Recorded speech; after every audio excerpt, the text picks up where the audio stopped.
Assalamualaikum warahmatullahi wabarakatuh. Halo semuanya, perkenalkan nama saya Ayu Landari dengan NIM D1A021008 dari kelas A1 Prodi Ilmu Hukum. Di sini saya akan menjelaskan tentang zaman Romawi kuno. Berbeda dengan zaman Yunani kuno, pada zaman Romawi ini ilmu pengetahuan termasuk ilmu kenegaraan tidak dapat berkembang sedemikian rupa. Akibatnya sedikit sekali ilmu yang dapat kita pelajari pada zaman ini. Meskipun sistem ketatanegaraannya tidak dituangkan dalam suatu ilmu pemikiran, tetapi dituangkan dalam praktik ketatanegaraannya, sehingga dapat mempengaruhi praktik ketatanegaraan yang ada di dunia. Pemerintahan yang pertama kali pada zaman Romawi kuno adalah monarki atau kerajaan yang didampingi oleh sebuah badan perwakilan yang anggotanya adalah kaum Parista atau kaum Ningrat. Menurut ajaran Polinius, bentuk negara dapat digolongkan menjadi 3 golongan besar yang kemudian masing-masing golongan itu dibedakan menjadi 2 jenis. Dalam monarki, kekuasaan dipegang oleh satu orang tunggal yang berkuasa dan berbakat dan mempunyai sifat yang lebih unggul daripada warga yang lain. Penguasa yaitu raja yang semulanya melaksanakan pemerintahan untuk kepentingan umum, tetapi lama-kelamaan keturunan raja itu tidak lagi menjalankan kepentingan umum, melainkan kepentingan diri sendiri. Maka terjadilah sekarang negara itu hanya diperintah oleh satu orang tunggal dengan pemerintahan yang tidak baik. Ini menyebabkan bentuk negara itu berubah dari monarki menjadi tirani. Oleh karena tirani ini bersifat sewenang-wenang, maka muncullah beberapa orang yang berani dan mempunyai sifat baik, yaitu kaum-kaum bangsawan. Mereka bersatu mengadakan pemberontakan.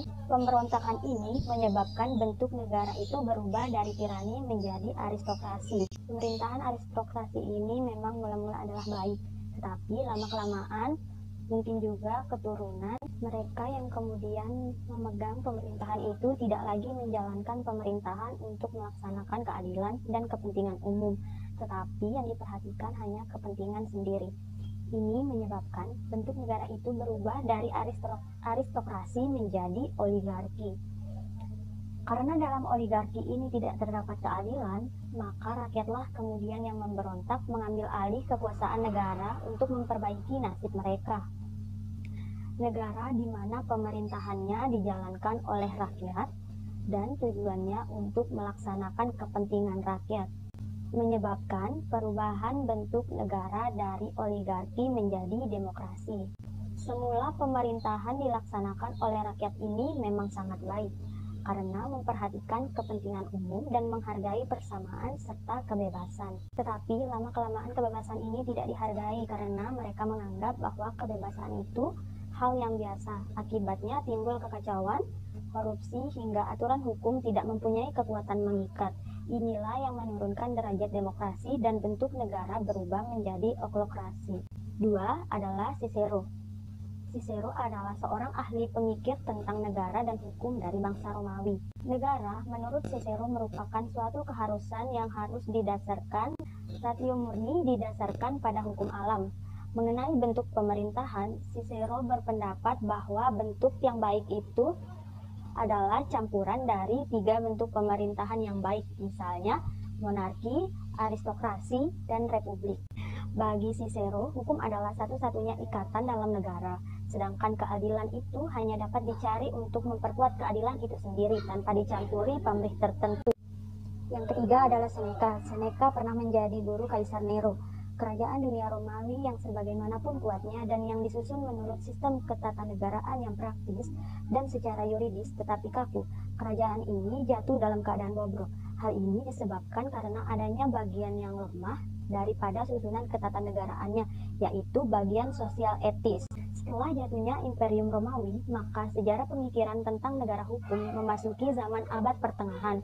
Pemikiran tentang negara dan hukum pada zaman abad pertengahan ini tidak secara langsung dikuasai oleh masalah keduniawian dan bukan dari sudut filsafat, melainkan dari segi ketuhanan dan dari segi agama. Sekian yang dapat saya sampaikan. Apabila ada kekurangan mohon dimaafkan. Wabillahi. Bismillahirrahmanirrahim. Assalamualaikum warahmatullahi wabarakatuh. Nama saya Bagus Faryona dengan NIM D1A021009. Di sini saya akan menjelaskan tentang abad pertengahan. Kemunduran Romawi merupakan awal masa abad pertengahan. Pada abad ini ditandai dengan ketidakbebasan pemikiran manusia dalam bingkai agama Kristen Ortodoks yang sangat dominan. Masa ini memiliki ciri yang khas, bahkan disebut sebagai masa kegelapan bagi perkembangan peradaban manusia atau The Dark Age. Pemikir-pemikir yang dianggap mewakili zaman ini adalah Agustinus, Thomas Aquino, Marsiglio di Padua. Yang pertama, Agustinus. Agustinus merupakan penganut taat agama Kristen yang diangkat menjadi uskup di Hippo Regius di Afrika Utara. Dia menerbitkan 2 buah buku, yaitu Civitas Dei atau Negara Tuhan dan Civitas Terrena atau Negara Setan. Civitas Terrena merupakan kerajaan keduniawian yang penuh dengan perilaku setan, sedangkan Civitas Dei adalah kerajaan Tuhan yang langgeng dan abadi.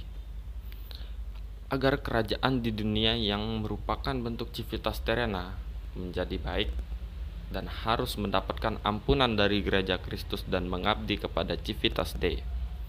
Kerajaan Romawi dipandang sebagai bentuk Civitas Terrena oleh Agustinus, dan agar menjadi baik maka pemimpin negara harus memerintah dengan semangat Civitas Dei. Yang kedua, Thomas Aquino. Thomas Aquino merupakan pemikir yang banyak dipengaruhi oleh pandangan Aristoteles, dan pemikiran hukumnya terkenal dengan pemikiran hukum alam Thomistis yang kemudian menjadi dasar bagi golongan Katolik Roma. Asas-asas hukum alam dibagi menjadi 2 jenis, yaitu Principia prima atau asas umum adalah asas-asas yang dimiliki oleh manusia sejak lahir. Berdasarkan rasio yang dimiliki, asas-asas ini tidak berubah sepanjang waktu. Yang kedua, Principia secundaria atau asas-asas yang diturunkan dari asas-asas Principia prima karena merupakan tafsiran manusia. Maka Principia secundaria tidak berlaku mutlak dan berubah menurut waktu dan tempat. Sedangkan hukum dibagi menjadi 4, yaitu 1. Lex aeterna atau hukum abadi, yaitu hukum Tuhan yang mengatur sesuai dengan kehendak dan tujuan Tuhan serta bersifat kekal dan menjadi sumber dari segala sumber hukum. 2. Lex divina atau hukum ketuhanan, merupakan sebagian kecil rasio Tuhan yang diwahyukan kepada manusia atau firman Tuhan yang diwahyukan kepada manusia. Yang ketiga, lex naturalis atau hukum alam adalah sebagian dari lex aeterna dan lex divina yang bisa ditangkap oleh rasio manusia. Yang keempat, hukum positif adalah hukum yang real berlaku di masyarakat. Dan yang ketiga, Marsiglio di Padua.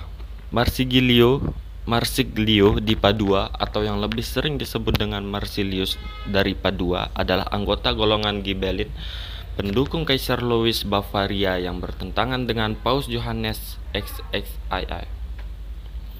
Negara, menurut Marsilius, adalah badan yang hidup bebas dan mempunyai tujuan untuk mempertahankan perdamaian, memajukan kemakmuran, dan memberi kesempatan pada rakyatnya untuk berkembang bebas. Tugas utama negara untuk itu adalah membuat undang-undang demi kepentingan kesejahteraan rakyat. Kekuasaan tertinggi dalam negara terletak pada lembaga pembuatan undang-undang atau legislator. Pembuatan undang-undang adalah rakyat. Jadi, kekuasaan tertinggi ada pada rakyat. Pemerintah harus bertanggung jawab kepada rakyat. Paus juga harus dipilih oleh rakyat. Terima kasih.